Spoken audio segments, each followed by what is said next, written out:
Welcome to another episode of Corporate CPR, where we breathe life back into your organization's projects and processes, giving you insights to recovery and avoiding corporate mortality events.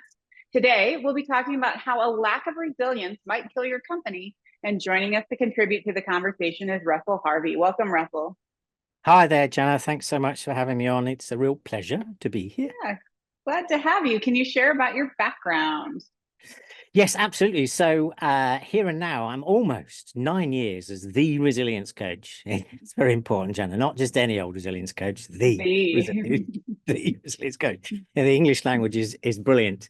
So the vast majority of my career has been in leadership development and sort of organizational development and human beings. I'm all about the people. I understand how important systems, processes, and finances are to a business, and I'm all about the people. So probably about 20 years working in this space, and my origins about why I do what I do. 1996, traveling the world, but having a stop in Hong Kong for a few months.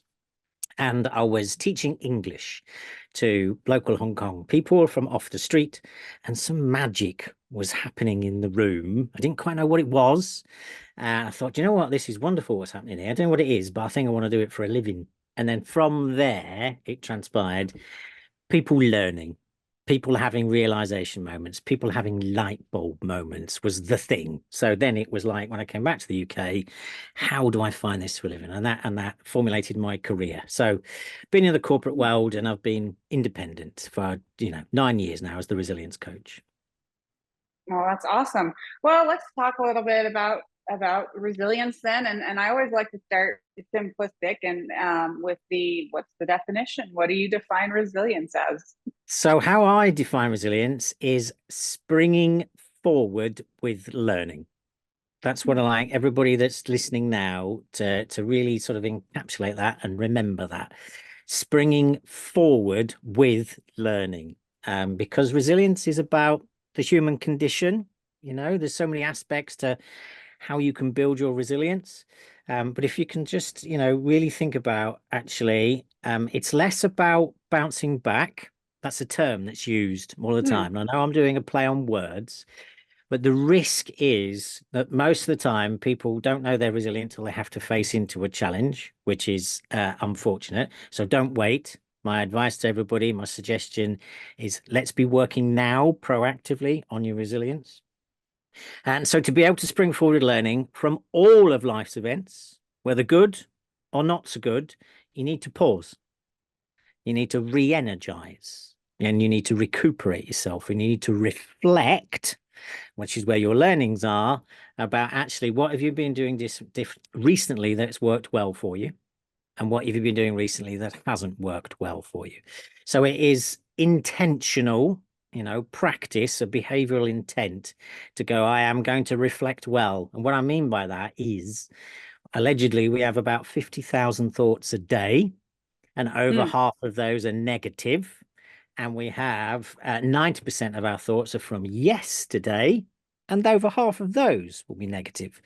So reflection, needs to be actually about taking a strengths-based approach to our reflections, which is about what's good about me, what's right about me, what energizes me, and how much have I utilized that in the first instance, and how can I do more of that, and how can I actually stop doing the behaviors which are unhelpful and not useful to me. So spring forward with learning. And if you do that, you'll get into this magical place we talk about, which is thriving, essentially, rather than just hanging on by your fingernails. Well, we're trying to avoid that. So maybe we just talk about the Western world, because if we talk about trends globally, that might be too broad. So if we talk about more the Western style of organizations and people within those organizations, are there any trends around resilience, like improvements or decline over the past 50 years? Well, if you, gosh, yes, what a brilliant question to ask. So the trends are, which I think started out with good intentions. Trends often start out with good intentions. A lot more people are looking to this word well-being. The trend appears to be, though, unfortunately, about a sticking plaster approach. Right. It's like we're just going to put on a resilience workshop or a well-being event, or we're going to provide a gym, or we're going to have some massages, which are great, but they Mm, don't do anything about actually fundamentally challenging the culture of a business so that actually it is genuinely a resilient organization. A resilient leader feeling good about themselves builds a resilient team. So trend wise, people talk about the word resilient all of the time. Fabulous, mm, brilliant as a trend. And I'm not sure everybody actually gets the fact about springing forward with learning. There's too many people that think it's just about powering on through, and you've just got to be mm, positive. So there's toxic positivity as a trend, which is not nice, is not good. And so when people turn around and say, "Oh, yeah, I know things aren't right just now, but you just need to be resilient," that's not what I want people to be thinking about in terms of this word resilience. It's more around mm. things aren't good, things aren't great. Let's genuinely understand what's not working and how do we harness our strengths around this. So, a good trend is that there are an awful lot more people talking about a strengths-based approach, but then it is about being really clear that sometimes people assume that a strengths-based approach is just about in sort of la la land, cuckoo land, of like, it's all good. It's like, no, a strengths-based approach means that you genuinely look at what's not working, but then actually how Mm. can you harness your strengths to do it? So I absolutely want us all to be talking far more about this word resilience. Brilliant, wonderful, great, because I know I'm biased, but Mm. actually just be mindful it is not just about being strong and tough. Mental toughness is a specific thing, and in the sphere that I'm in, you've got resilience, mental toughness, grit, hardiness. These are all things. Yes, there's interconnections between the two, but the resilience piece is where you'll get yourself far more into this thrive place. So if you're just literally going, it's tough, I've got to power on through, and that's all you do, you literally are depleting your resilience reservoirs all of the time. So So, do you think that, and I don't know, I might have to stumble over this because I don't want it to come off the wrong way. But do you think that there's a level of people hiding behind the phrase mental health and actually being resilient, meaning when there are tough times, rather than learning from it and springing forward, they say, oh, I need a mental health day. And I don't want to discount that. That's the part I don't want to be taken the wrong way, because I do know that sometimes what is right for us is we do need a break. And it's great. It's a healthy thing to be able to recognize that. But I also have just the trend where, where people are just like, this project is tough, or this, it's crunch time. And so I'm just going to shut down and take the day off, as more of a coping mechanism rather than a healthy, like, dealing with it mechanism. yeah, and I understand about you, your intentions behind the question. So once Mm, again, labels are put on things. So I am in this world of mm, resilience where terminology around mental health and well-being is there. And absolutely, you want, to think about actually what gets you into good mental health. mm, Um, and it's a case of we get ourselves into a pickle with too many labels around things. And I know that I'm part of the problem because, I'm going, I want us to talk about resilience and I want us to label it and talk about it in this particular way. So we need to take a step back. And as long as I'm not sort of being hypocritical now, it's like I would like us to have a resilience strategy mm. rather than and under that term, we'll be able to consider what do we do around people that have got poor mental health, that are really suffering and challenging. Actually, what are we doing as an organization around that? What can we do? What can't we do? How do we enable our culture to be as best to look after people, in those instances? And, strike the right balance with looking after the organization as well.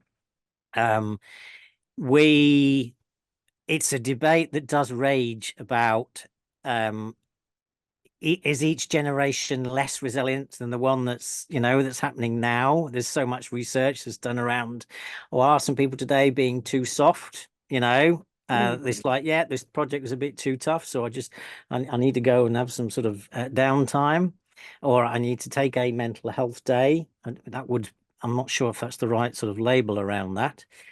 So it's better, in my opinion, it's better to go, actually, what enables a resilient organization? Let's talk better around, actually, what does a resilient organization look like, sound like, and feel like? What does that mean in our boardroom conversations? Anybody that's a line manager anywhere, what's the conversations that we're having about resilient organization that is playing to its strengths? How well do we know all of the, strengths of the individuals? Mm. Knowing that there's so much research that exists that the relationship with your line manager, so chairman to CEO, all the way down to first line managers, the relationship with your line manager contributes massively to how well you feel on a day-to-day basis. When everybody gets asked the question, how are you, and how is work is dependent on, in that instant moment, what's your relationship like with your line manager. Mm. So resilient organization means that you've got really great leadership, really great line management, really great empowerment, really great coaching going on all of the time that is taking a strengths-based approach. So I don't know if I actually did I answer your question? Well, yeah, kind of. And you kind of led into the next question, because you've mentioned it a few times, is we need to build a resilient organization, or build resilience into it. And I'm just wondering then how, what are the, I guess, building blocks of resilience? Yeah, absolutely. So it is most definitely about the conversations that you have in each of your teams. How open and honest are they? Can bring in some other buzzwords around psychological safety. How trusting are they? How optimistic are they? So grounded in reality. But also, we're talking lots about, so what's your strengths, skills, capabilities, attitude, mindsets, behaviors that's going to support us with this challenge? What's mine? What's yours? How do we harness them? It's very much, once again, buzzwords around adaptability and agility. It's understanding the difference between the two. So adaptable being open to change. There's lots of research that shows that when an individual spends a third of their time working on their personal openness, their personal adaptability, they get themselves into a place called thrive. So, how adaptable is your team? Open to doing things differently. And then the agile piece is actually doing something differently. Adaptability is thinking about it, but not necessarily doing it. Agility is doing it, making good, quick decisions to go, now is the time to actually make the change, because what we're doing isn't working. And we've reflected well on that. And I know I've said it loads, a resilient organization is absolutely understanding what are your individual natural energizers of all of your people. Do you know what they are? So any line manager that's listening now, and they've got a number of people that report into them, could they just take a moment on a tablet or a piece of paper? Could they write down the top 3 energizers of each of the individuals of the people that report into them? What floats their boat? What makes their eyes sparkle? What gets them excited? What gets them interested? What do they enjoy doing? If they had a perfect working week, could you describe it? Do you know what each of your individual people that report into you, what they would love to do to play to their strengths? And if you don't know that, go find out. Then your role as a line manager is to enable that to happen as much as humanly possible, and then put strategies in place when the individuals have to do things as part of their job description, which they don't naturally enjoy. It's understanding, I don't naturally enjoy doing this. I know it's my job. I know I've got to do it. But when I have to do these things, I'm like, oh God, do I have to? It's like, right, we understand that. It's like, right, how are we going to employ some behavioral strategies in this moment with these things? But how do we get into an 80-20 rule where 80% of the time you're doing the things as part of your job that you naturally enjoy doing? that just creates natural resilience and natural confidence and natural Mm. openness and natural appreciation and a natural ability. So that's very simplistically how you do that, underpinned by a coaching culture, essentially. It's way easy to say. It's literally, it's fabulous. It's so easy for me to say it here and now, but that's how you do it. There's no other way around it. And how, you have mentioned the strengths things quite a bit. And so how do you, uh, work to really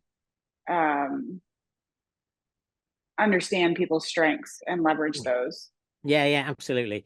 So, officially, there's a psychometric that you can take. Don't worry, I'm not gonna. It's like a company and I use when I work one-on-one. If my coaching client wants to, I go, "We'll do your strengths profile." Hmm. Cleverer people than I have, sort of clarified there are 24 strengths, and we can't be naturally energized by all 24. You do a self-assessment, and you get your significant 7 of the 24, and everybody's strengths profile is individual. So you can have a Hmm. psychometric to do it. And really simplistically, it's a set of coaching questions or open questions that you ask yourself and you ask your people around without being facetious. January, it's like, so what energizes you? Ask Hmm. that question, then it's like thinking about the week ahead that you got coming up in your diary. Which bits are you looking forward to doing the most?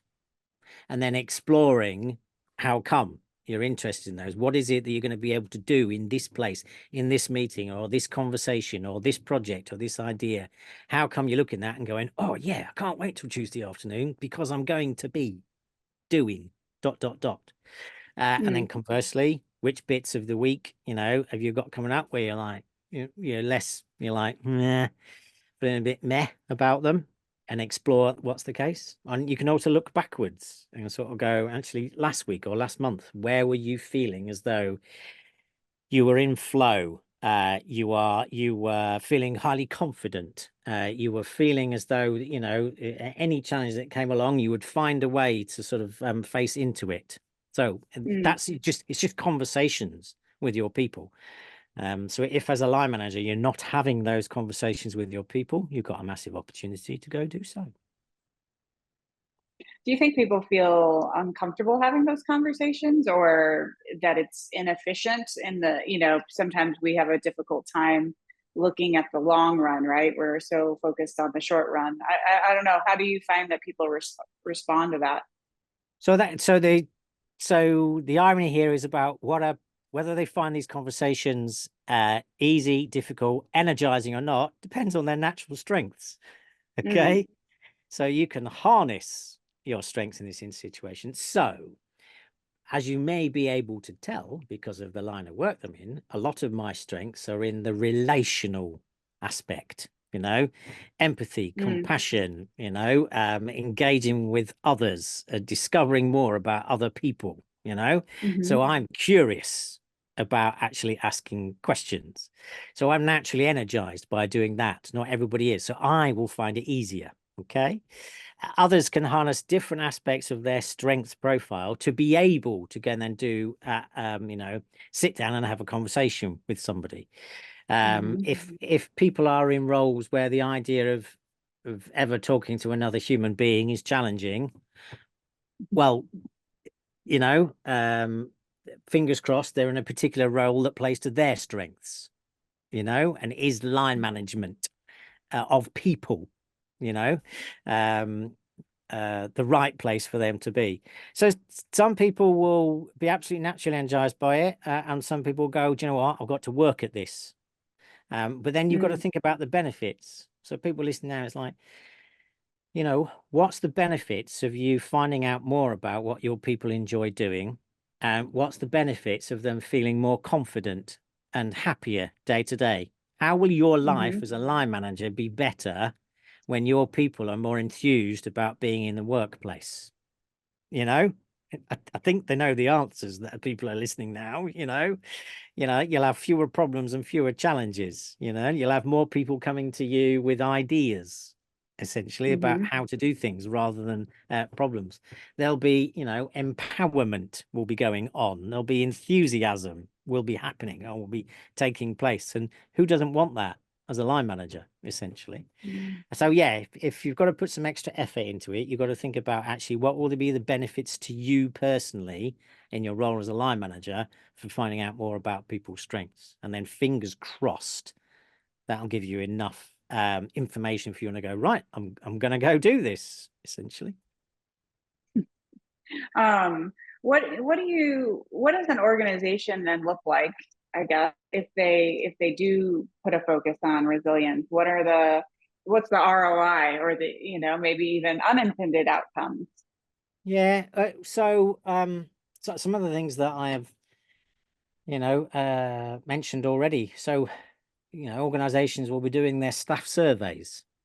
Okay. Mm, So, the ROE may be a bit more on the ROI, but your staff survey scores will go up, you know, mm, your glass door, or scores will change, your whatever if you're mm, doing sort of some, Google metrics around it, how people talk about your organization, about actually, does it nurture me? Does it enable me to grow? Is there a career here? Can I be at my best here? All of those will improve. And then mm, you'll find discretionary effort will increase, performance will increase, enthusiasm, engagement, excitement, interest, ideas, a willingness to do things will improve and will increase. So you'll meet all of your KPIs, essentially. Is the ROI that's on this. When you've got people that are feeling as though that they are not being listened to or heard or understood, they're not going to want to do things for your organization. They're going to find somewhere mm, else that want to. And I have to say, for everybody that's listening now, if people haven't got it, the pandemic that it has released employee power rather than employer power. Globally, there's far more people going, this organization over here, actually, it's not looking after me in the way that I want it to. So I'm off. This organization over here actually genuinely looks like it's got a real interest in about who I am and how I can do things.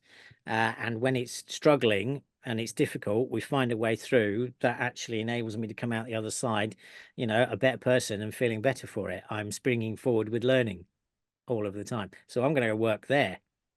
So your ROI is the fact you don't have to keep re-recruiting people. mm. How do you think, I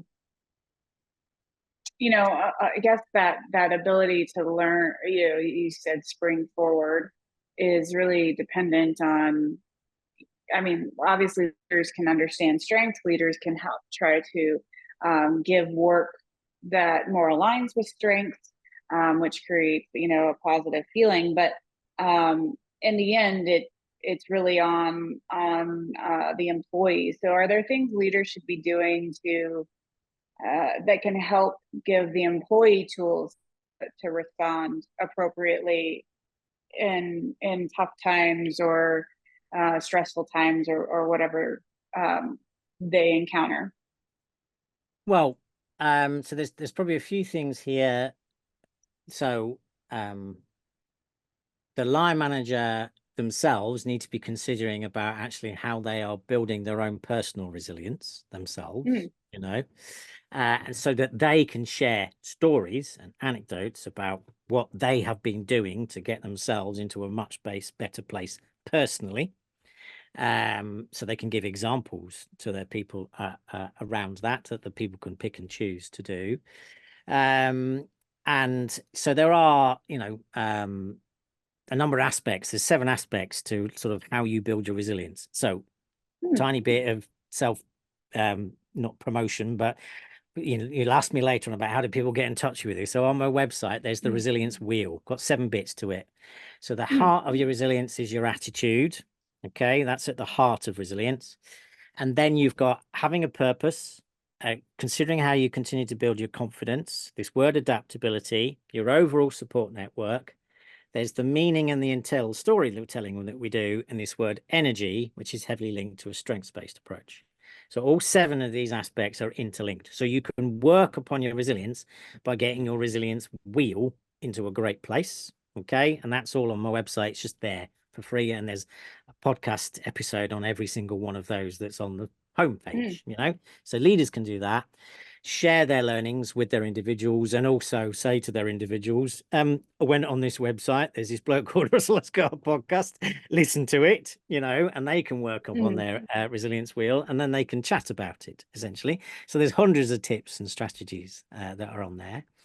The thing that immediately in the moment line managers can do is that they need to be able to find a way. Once again, it is about line manager as coach asking questions that cultivate openness and curiosity. That's one of the things that they need to do. It's because then that is about where the learning takes place. So it is absolutely the question about in any of their one-to-ones, their appraisals, their performance management conversations. It's absolutely asking the question about what have you learned, or how have you learned, or how are you going to learn from this experience? So it's cultivating this idea that there is a learning approach that we're going to take, trial and error. We are going to enable appropriate risk around this, which enables trust. Okay, which will then go back to the much more sort of positive responses from individuals all day, every day about how they are and how's work. Well, that is immediately, as I said earlier in the session, your response to how is work is predicated on your relationship with your line manager. So if your relationship with your line manager is about encouragement, learning, playing around resilience, enabling it, I've got trust, I can try things out, we learn from my mistakes, then people's overall feeling day to day is far more improved. Are there ways you could? I don't know if you incorporate this in your coaching at all, but can you role play resilience? Or I don't know. Is there ways to practice it without it just being always real life in the moment application? Well, yeah. So yes, you can, because it's sort of proactive resilience. So there's a few blogs I've got on their website which are in called proactive resilience. And I was talking about it today. I've got on a radio show, radio station, and I got my own radio show here in the UK. And so this is about healthy coping strategies. So the role play element to it is about your self-talk, which is, you can do this by yourself, and about actually what are my reflections. You can write things down. Essentially, you write a column, a list of things about how am I thinking and feeling about my circumstances right now. Another list to sort of go, how would I like to think? Or another way of doing it is you get a sheet of paper and a number of them, and put them on the floor and stand on one of them and go, how am I feeling about this situation right now? And then just look, a meter in front of you or a meter and a half in front of you on the floor with another piece of paper and go, how would I like to feel about it? And put that in front of you, like a meter and a half in front of you, and go, right, what's the steps that I need to take? Another piece of paper, 3 or 4 pieces of paper around. Can't immediately magic a new feeling inside myself. Might say I feel horrible about it now and I'd like to feel better about it. But actually, what's the steps of the feelings that I need to take to get, and how am I going to get myself there? And you could role play it by having a mate, a line manager, a colleague, a family member by your side, and going, right, we're stood here now and we want to stand over there. That's how we want to feel about it. What's the steps we need to take? Look back on it, step back to the other one and go, right, how do I get from here to here? How did I get from there to there? What's past experiences that I could do around it? So that's an off the top answer to your question, essentially. So yes, you can role play it, essentially. Oh, awesome. No, that sounds fun. How do you scale? How do you scale resilience? You've been kind of talking about the relationship between a manager and their employee, but are there techniques that companies can do to really dial this in across all their leaders? Totally. Well, so then, it's talking now to either, chief exec or ops directors or head of HR or head of learning and development, any of those that are listening now, it's actually how you scale this is you think about your leadership development strategy. Mm, That's how you scale it, to go, actually, what are we currently including in our sort of leadership development offering? mm, How are we interweaving this word resilience? Is it, no, I know I'm biased, but if you've got a resilient strategy, you've got a resilient organization where you're meeting your KPIs, you're facing into persistent, consistent change well and better than your competitors, and your people are playing to their strengths. So most of the time, the energy that you need to harness is there rather than feeling downtrodden. So how you scale it is genuinely now taking a moment to pause and reflect, for those who are listening, around how much are we including this cultural norm of resilience into our leadership development strategy? What does this mean that actually anybody that comes on either our virtual sessions or our modular programs or however we do it right now, how much is resilience interwoven into everything? That's how you scale it. excellent. And then maybe what are the biggest pitfalls or things that you can do that work against a goal if you do have a goal of being resilient organization or being a resilient instilling resilience in your team as a leader? What are the things that you can do that actually work against you if you're not aware of them?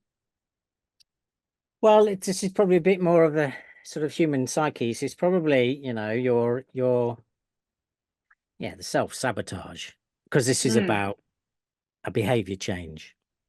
So mm-hmm, it's, anytime that you've got this intent to, consciously make the effort to sort of do a change of behaviors, the risk and the pitfalls are, what do I normally do to sabotage myself? If I'm aware that I give up easily on things, or something, um, it's built on sand about my efforts to do this, mm, then that's what will get in the way. That's why, the 7 aspects of the resilience wheel, they're all interconnected. So when people look at that resilience wheel, you can just do a very simple self-assessment from the descriptions. You just look mm, at it yourself and go, right, I'll rate myself on a scale of 1 to 10, 10 high, 1 low, or smiley face to sad face. Just pick something that works for you mm, about actually each of these, 7 aspects, dimensions of being resilient. Where am I? And what you need to do is to start with that aspect or those dimensions of your wheel that are in a good place. So you start with what's already got a reasonably good score to it. Okay, actually, do you know what? My purpose is quite, is quite good. It's got, right, how do we make sure that we enhance and we nurture and we embed your purpose? Work there first, and then go to the sort of next one, which is sort of the next lower score down. And when you do that, because each of the aspects of the resilience wheel has positive impacts upon the others, you'll find that actually those scores that you've sort of done as lower, you might say my support network is probably my lowest. Don't go there first. Leave that for a while, because you do other things and you'll find actually your support network is probably naturally improved. excellent. Well, this has been a great conversation, Russell. I'd love to hear what 3 things you want to leave top of mind. 3 things I want to leave top of mind. Mm, So, yeah, let's go for, please remember, spring forward with learning.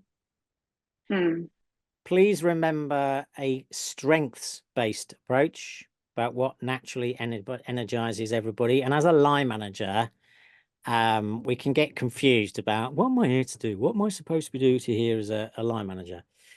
And one of the things that you're genuinely responsible for is to delegate brilliantly. And what I mean mm. by that is that you delegate to somebody's strengths. Okay, so delegate brilliantly as a line manager to their strengths. And third, yeah, for all of those, that have got the ownership, responsibility, purse strings, or can have influence over the leadership development strategy, Go chat to your colleagues and ask yourselves the question, how much is resilience interwoven into our leadership development strategy?